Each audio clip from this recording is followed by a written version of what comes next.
Argus IAS में आपको बहुत बहुत स्वागत है। आज जो टॉपिक है आपके सामने मैं लेके आया हूँ वो टॉपिक है जो भी बच्चा पॉलिटी पढ़ता है या पॉलिटी के बारे में समझता है उसको ये समझना बहुत जरूरी है कि अपने संविधान के अंदर part third and part fourth ये जो दो पार्ट है वो one of the main part है। मतलब आप देखा जाए आप पॉलिटी पढ़ रहे हैं, इंडियन कॉन्स्टिट्यूशन पढ़ रहे हैं, बिना part third and part fourth के बीच का क्या रिलेशन है उसको समझे बिना आप एंटायर जो कॉन्स्टिट्यूशन जो पढ़ रहे हैं, आप एंटायर जो पॉलिटी आप पढ़ रहे हैं उसका मीनिंगलेस है, उसका कोई मीनिंग नहीं है। तो आपको इस बारीकी को समझने के लिए मैं बोलूं कि आप मेरे पढ़ाने के बाद एग्जैक्ट समझ जाओगे। हाँ, रोड मैप एग्जैक्ट समझ आ जाएगा, बट ये एक डायनेमिक प्रोसेस है, ये अभी भी चल रहा है और ये चलता रहेगा जब तक संविधान लागू है 1950 से लेके टिल डेट तक। ये प्रोसेस, इनके बीच का रिलेशन स्टिल डिफाइन होता रहेगा और ये डिफाइन करने की ताकत एक तो पार्लियामेंट के पास है और एक supreme court and high court के पास है। तो आज जो मैं आपको पढ़ाने वाला हूं वो पढ़ाने वाला हूं कि एक्चुअली मोटा मोटी तौर पे देखा जाए तो part third and part fourth के बीच में क्या रिलेशन है। और ये रिलेशन ऐसा रिलेशन है, इतना कॉम्प्लेक्स रिलेशन है कि उसको मतलब समझना तो डिफिकल्ट है ही। हर कोई कहता है हाँ मुझे समझ आता है, एग्जैक्ट वे में समझना थोड़ा सा डिफिकल्ट है बिकॉज क्योंकि इसके बीच में बहुत बारीकी से समझना पड़ता है और हर एक चीज आपस में इतनी ज्यादा बारीकी से जुड़े हुआ है कि उसको मतलब डिटेल में समझे बिना आप उसकी क्लियरिटी को नहीं प्राप्त कर सकेंगे।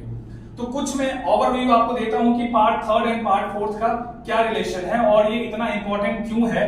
कोई भी एस्पिरेंट होगा, पीसीएस हो, आईएएस हो या किसी भी अधिकारी लेवल का प्रिपरेशन कर रहा है, उसको इस चीज को समझना बहुत जरूरी है। लिटरली बच्चे क्या करते हैं, जब वो फंडामेंटल राइट्स और डीपीएसपी को पढ़ते हैं तो वो आर्टिकल के थ्रू जाते हैं। आर्टिकल 14 क्या कहता है, आर्टिकल 15 क्या कहता है, आर्टिकल 37 क्या कहता है, 38 क्या कहता है, 39 क्या कहता है, 40 क्या कहता है। बट ये सब ठीक है, वो चीजें जो है वो एक क्लरिकल रैंक तक पढ़ने के लिए बहुत अच्छा है। जब आप उसको एक अधिकारी लेवल तक पढ़ना चाहते हो, एक आईएएस पीसीएस लेवल की पढ़ाई करना चाहते हो, तो इनके बीच का जो बारीकी है उसको समझना जरूरी है। आप सीधा फंडामेंटल में आप नहीं जाओगे, सीधा अनुच्छेद में नहीं घुसोगे, आर्टिकल में नहीं घुसोगे, उसका कोई मीनिंग नहीं है, कोई मीनिंगलेस है, क्योंकि उससे आपको कोई ज्यादा क्लियरिटी रट के कितनी देर तक रट पाओगे। बिकॉज ये लिखा गया है लॉ के फॉर्म में, स्टैटिक है, उसको ज्यादा देर तक ब्रेन के अंदर कंटेन करना बहुत डिफिकल्ट होता है। चलो आगे आपको ऐसे आगे बताने से पहले मैं आपको बताता हूं, part third of Indian constitution को हम बोलते हैं fundamental rights and part fourth को हम बोलते हैं डीपीएसपी। फंडामेंटल राइट्स आपको पता है that is protected by the Indian constitution by the help of the supreme court and high court by article 32 and 226। But DPSP में क्लियरली बताया हुआ है कि आर्टिकल 37 कहता है it is not enforceable. Article 37 कहता है DPSP not enforceable and fundamental rights enforceable. दोनों के बीच में एक यही रिलेशन है, एक तो एनफोर्सेबल है और एक एनफोर्सेबल नहीं है। बट 37 ये भी कहता है ये ऑब्लिगेटरी टू स्टेट है to consider the provision that is mentioned in DPSP well while making the law. जब आप कानून बनाएंगे तो आप डीपीएसपी के प्रोविजन को कंसीडर करेंगे, आप उसको ओवरलुक नहीं करेंगे। बट ये 37 ये भी कहता है कि ये एनफोर्सेबल नहीं है। इससे आगे बढ़ते हैं। अब इसमें है क्या, ये part third and part fourth कहता क्या है, कॉन्स्टिट्यूशन क्या कहता है। कहता है constitution of India has issued too broad mandate. जो संविधान के भारतीय संविधान जो है उन्होंने दो बड़े मैंडेट दिए हैं। कौन कौन से मैंडेट दिए हैं, दो बड़े मैंडेट दिए हैं। कौन कौन से, part third and part fourth. इसके बारे में क्लियरली कॉन्स्टिट्यूशन में लिखा हुआ है कि parliament and state legislature and the institution of the government, ये तीन जो है, ये तीनों की रिस्पॉन्सिबिलिटी है कि part third and part fourth को क्या करे, अप्लाई कराए और उसको इंप्लीमेंट करे। तो ये जो कॉन्स्टिट्यूशन ऑफ इंडिया के पास टू ब्रॉड मैंडेट है, that too broad mandate through the constitution given to the parliament, legislature and state institution. जो भी ऐसे ऑर्गेनाइजेशन है जिनके पास अथॉरिटी है इसको अप्लाई करने की, उन सभी अथॉरिटी को क्या काम है, part third and part fourth को अप्लाई कराए। ये मैंडेट ऑफ द कॉन्स्टिट्यूशन है, आप इसको इग्नोर नहीं कर सकते। जैसे कोई कहता है ना कि मुझे मैंडेट मिला है रूल करने का, ये मैंडेट ऑफ द कॉन्स्टिट्यूशन है कि आपको part third and part fourth को क्या करना है, अप्लाई करवाना है। राइट, अब आप देखें दो मैंडेट कौन कौन से हैं, टू मैंडेट्स। पहला है it not to take away abridge a certain rights, मतलब ये कह रहा है कि नॉट टू टेक अवे और abridge a certain rights. Certain rights कौन सा है? जैसे आपकी आर्टिकल 14 है, आर्टिकल आपका 15 है, आर्टिकल 21 है। ये जो आर्टिकल्स हैं इसको आप क्या कर सकते हो? टेक अवे नहीं कर सकते हो, अब्रीज नहीं कर सकते हो, आप इसको नहीं ले सकते हो। That is a fundamental rights and protected है। मतलब ये कहना चाह रहा है कि दो मैंडेट है, कुछ ऐसे फंडामेंटल राइट्स हैं जो कि आर्टिकल 12 से लेकर 35 में मेंशन है, जिसको आप किसी भी कंडीशन में अब्रीज नहीं कर सकते हो और जिसको आप नहीं ले सकते। जैसे फॉर एग्जांपल मैंने बताया आर्टिकल 14, 15 एंड 21, ये ऐसे आर्टिकल्स हैं जिसको आप किसी भी कंडीशन में आप क्या कर सकते हो? अब्रीज नहीं कर सकते हो।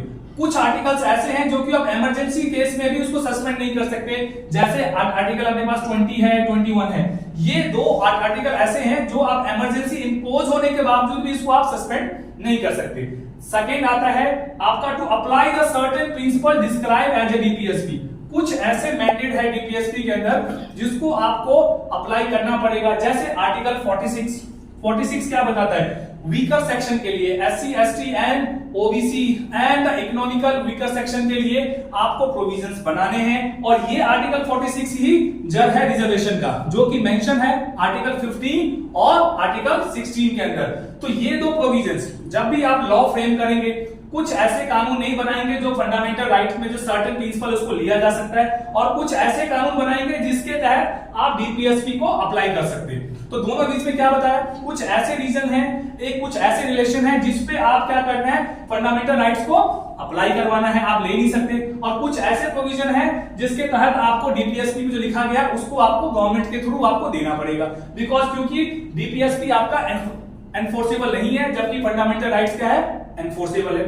सेकेंड बात कर दी, मैंने आपको बताया कि डीपीएसपी और fundamental rights both are important, one are enforceable, one are not enforceable. इसके लिए बारे में थोड़ा सा आगे चलते हैं। देखा जाए जब से ये दोनों प्रोविजन बना है, आर्टिकल पार्ट 3 एंड पार्ट 4, इसके बीच में एक परपेचुअल वॉर चलता है। परपेचुअल वॉर का मतलब है कि दोनों के बीच में एक कॉन्टिन्यूअस वॉर चल रहा है। जब से दोनों का अस्तित्व आया है, जब से ये ड्राफ्ट हुआ है, जब से ये लागू हुआ है, तब से इनके बीच में एक परपेचुअल वॉर चल रहा है। परपेचुअल वॉर का मतलब है कि इनके बीच में कोई नहीं कोई ऐसी मतलब उठा कठक चली रही है कि मैं बड़ा हूं, मैं छोटा नहीं हूं, मैं बड़ा हूं, मैं छोटा नहीं हूं। इनके बीच में कुछ इस तरह के number of cases supreme court से लेके हाई कोर्ट के पास गया है, जिसमें यह डिमांड किया गया कि कुछ किस पार्ट को हम सुपीरियर माने और किस पार्ट को सुपीरियर नहीं माने। देखा जाए फंडामेंटल राइट से basic right of principle of the Indian people, but जो पार्ट 4 उसको हम क्या बोलते हैं? फंडामेंटल गवर्नेंस बोला जाता है। तो फंडामेंटल गवर्नेंस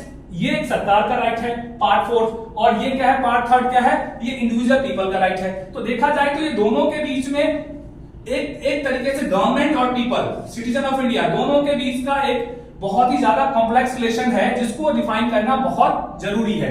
इसके लिए पंडित नेहरू ने एक फर्स्ट अमेंडमेंट हुआ था शेड्यूल नंबर 9 के लिए, पार्लियामेंट में बोलते हुए उन्होंने ये कहा कि fundamental rights and DPSP both are important, both are the rights.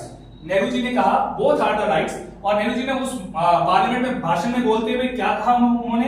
देखो, उन्होंने कहा fundamental rights something a static preserve the certain rights. मतलब कि फंडामेंटल राइट्स क्या है? एक स्टैटिक प्रोविजन है, मतलब जिसमें हम बदलाव नहीं कर सकते। नेहरू जी अपने भाषण में फर्स्ट अमेंडमेंट बिल पे चर्चा करते हुए पार्लियामेंट में, इंडियन पार्लियामेंट में, उन्होंने कहा कि फंडामेंटल राइट वो प्रोविजन है जो एक उसका नेचर क्या है? वो स्टैटिक नेचर है, मतलब उसके अंदर हम ज्यादा बदलाव नहीं कर सकते। दूसरे तरफ उन्होंने डीपीएसपी के बारे में पंडित नेहरू जी ने क्या बोला? उन्होंने बोला DPSP represent the dynamic process है। मतलब डीपीएसपी क्या है? डायनेमिक प्रोसेस है, उसको हम यूज कर सकते हैं अपने according. Government will use through their executive and legislative power के थ्रू उसको जनता को दिया जा सकता है। और थर्ड बात उन्होंने ये कहा कि both the DPSP and fundamental rights both are the right given to the people of India. आपको पता है डीपीएसपी का जो ओरिजिन है वो कराची अधिवेशन से दिया गया 1931 में, और उस टाइम किसने भाषण दी थी? नेहरू जी ने दिया था। तो उसका जो डीपीएसपी का जो मूल हिस्ट्रिकल अप्रोच है वो नेहरू जी के जो भाषण हुआ था 1931 में उस पे बेस्ड है। तो नेहरू जी ने अपने फर्स्ट भाषण में पार्लियामेंट में फर्स्ट अमेंडमेंट के तहत उन्होंने ये कहा कि both are the rights of the Indian constitution, मतलब part 3 and part 4 both are the right of the Indian constitution कहा उन्होंने। और उसके बाद ये कहा कि डायनेमिक मोमेंट और static moment do not the quite fit into the each other. उन्होंने ये भी कहा कुछ ऐसे पल आते हैं, कुछ ऐसे सिनेरियो आता है जिस टाइम में ये जो नेचर है, जो डायनेमिक नेचर है और स्टैटिक नेचर है, दोनों आपस में फिट नहीं बैठते हैं। तो हमें सरकारों को कुछ ऐसा करना पड़ता है जिससे हम इन दोनों के बीच के अंदर क्या करें, सामंजस्य बिठा सके और इसको अप्लाई करा सके। तो बच्चों आज आपको यही सोचना है कि जो फंडामेंटल राइट्स और DPSP both are the rights, और फंडामेंटल राइट्स एक स्टैटिक प्रोविजन है, डीपीएसपी एक डायनेमिक प्रोविजन है। जरूरी नहीं है कि दोनों एक इशू पे एक दूसरे को कॉम्प्लीमेंट करें। कुछ ऐसे सिचुएशन आते हैं जहां दोनों एक दूसरे में फिट नहीं बैठते हैं, उस टाइम सरकारों को लार्जर पब्लिक इंटरेस्ट में इसका प्रयोग करना चाहिए। यही रिलेशन है फंडामेंटल राइट्स और डीपीएसपी के बीच में। थैंक यू बच्चों।